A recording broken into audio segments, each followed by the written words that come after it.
Hello all, this is Heathen Queen, and I am here to introduce you to This Is Your Dating Pool show.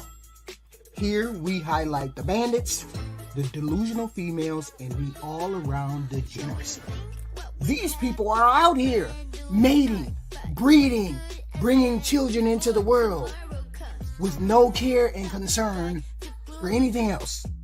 It's our job as a marital show to show you your choices.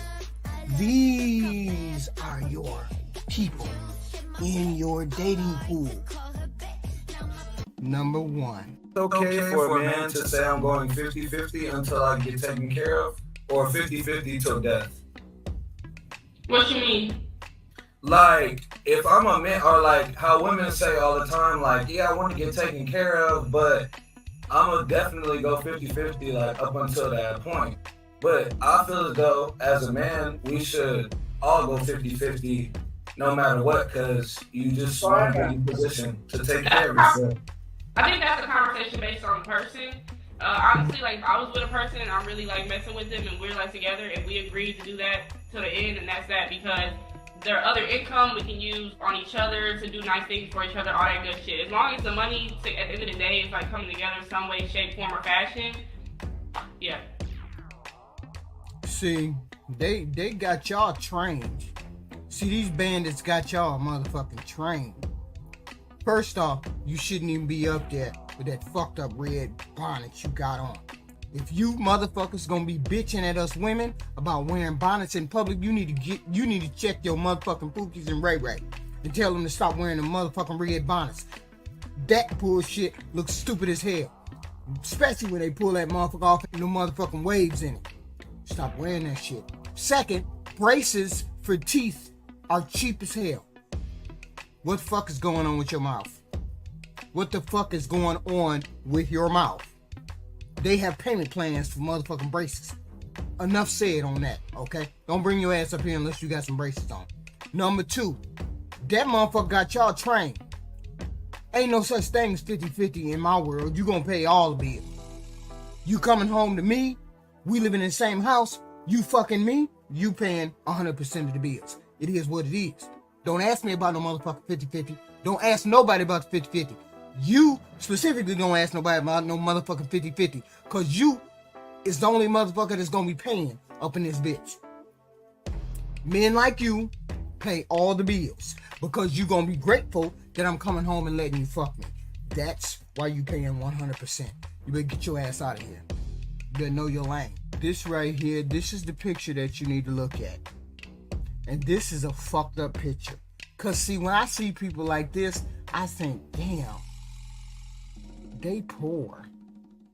Nothing wrong with it. No shade, no shade.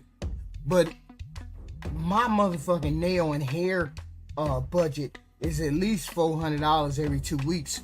You know this motherfucker only make like $900 a week. So therefore, if I'm taking up at least 1/4 of his budget, he can't afford me. And I know her motherfucking budget is more than mine. I know that for a fact. So why you looking at shit you can't afford? I get it. No shade, no shade. When you look in the window of a store and you see the diamonds, you know that you need to use a credit card to buy it. But here's the motherfucking kick in the dick. You don't have enough credit to buy that motherfucking picture in that store window. So you shouldn't even have your ass on here with a goddamn orange jacket working in a goddamn warehouse doing factory work on a forklift. Get your ass out of here. See, I'm just gonna let this picture speak for itself. She's 23. Let the picture speak for itself. Let's watch him move, shall we? I'm just gonna let this picture speak for itself. No shade. No shade. Hey, how you doing, JC? I'm good, how are you? I'm doing good. So I was gonna ask a question. I was thinking about asking a question, but I think somebody asked it, and instead of being repetitive. So the question was originally, what would be your perfect first date? But instead of asking you the repetitive question, how about I just tell you what my perfect first date with us would be? Okay.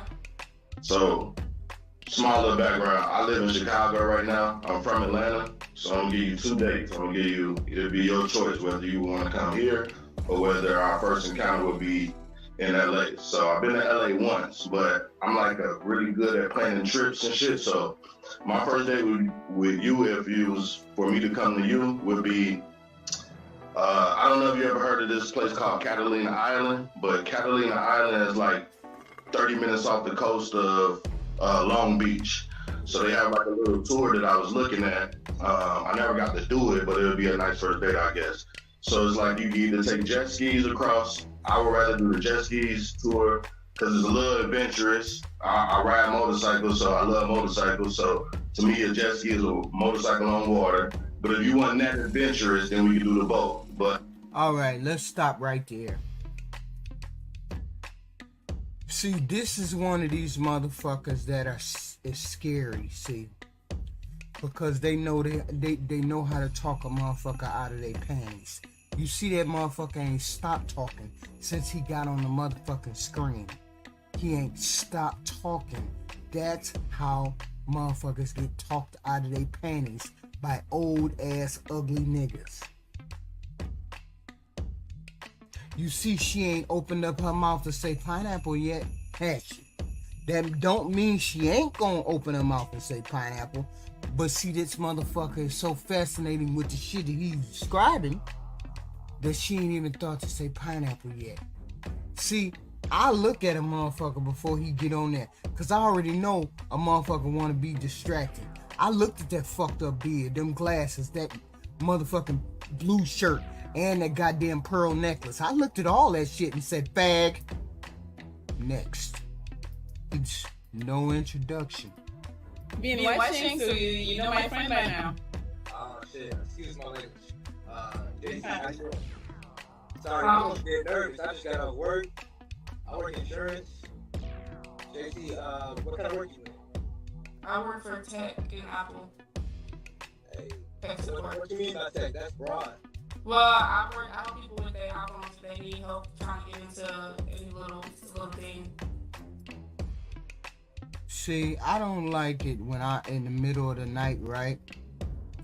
You wake up in the middle of the night and motherfucker dragging their hair across your leg and your stomach. I don't like that shit. So hence, I don't like motherfuckers who got dreads. And hence, I don't like motherfuckers who got dreads and beards and they ain't even put together or lined up or anything else like that. I mean, he ain't a bad looking dude, but that hair and that beard is fucked up. You need to get that shit lined up somehow, some way. I don't care if it's small braid. Cut them motherfuckers off, shave that beard up, line that beard up, and get it right.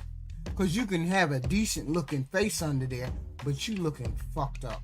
Cause you see her closing her eyes every chance she get. She closing her eyes, she finna zone out. Cause you ain't the one. Stop it. Get that shit lined up. That's all we saying. See, this kind of motherfucker make my imagination run wild. And not in a good way. So what You got kids? You say what I do? Yeah, I ain't got no kids. Okay, so I'm a self-taught student of sociology, cosmetology, and womanology. Self-taught student. Which means he fucks bitches for sport.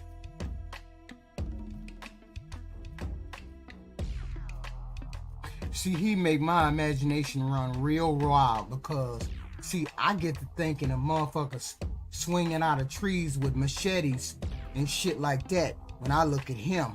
I think of the Mexican cartel when I look at him. I look at that motherfucking the pretty boy of the neighborhood, but that motherfucker pull a gun out on you and shoot everybody in the neighborhood just for fun. See, that's the kind of shit that's the kind of vibe he give me. So, he know he a pretty boy. Well, see, he ain't a pretty boy to me. I can't even see it. No shade. But I ain't going. See, you see, I ain't going. See, motherfuckers like that have your tongue coming out your chest. No shade, but no. Like my first question is though, what is your love language though? Like, Physical touch. I like hugs. So if you can't be near me or you know, then it's Yeah, that makes sense. I'm kind of the same way though. I ain't gonna lie. I'm sorry, mixing your teeth are permanent or you can take them out? No, they permanent. That's why I said I've been to St. Louis before because in St. Louis it's a doctor, a dentist down there, Dr. Coleman. So that's where like most of my people in my city go to when they do stuff like this. It's kind of like a Florida thing too, like you know. Since they permanent, that permanently rules you out because you got a fucked up grill, fucked up hair. He got shades on inside the house. He look like he a big burly dude. You're all negatives, all negative. And look at her expression. She like hell to the gnaw. I can read girl. I can read female. When female say hell to the gnaw, and she's saying hell to the gnaw to you because of those 4 things that I just read off. See, first impression is the best impression. It's the most impressive thing you can do. And when you walk in the room and you got motherfucking shades on and it's daylight and you got motherfucking gold teeth that don't come out, stop it. And you out here motherfucking dating. And we already know that shit give you halitosis. Get your ass out of here.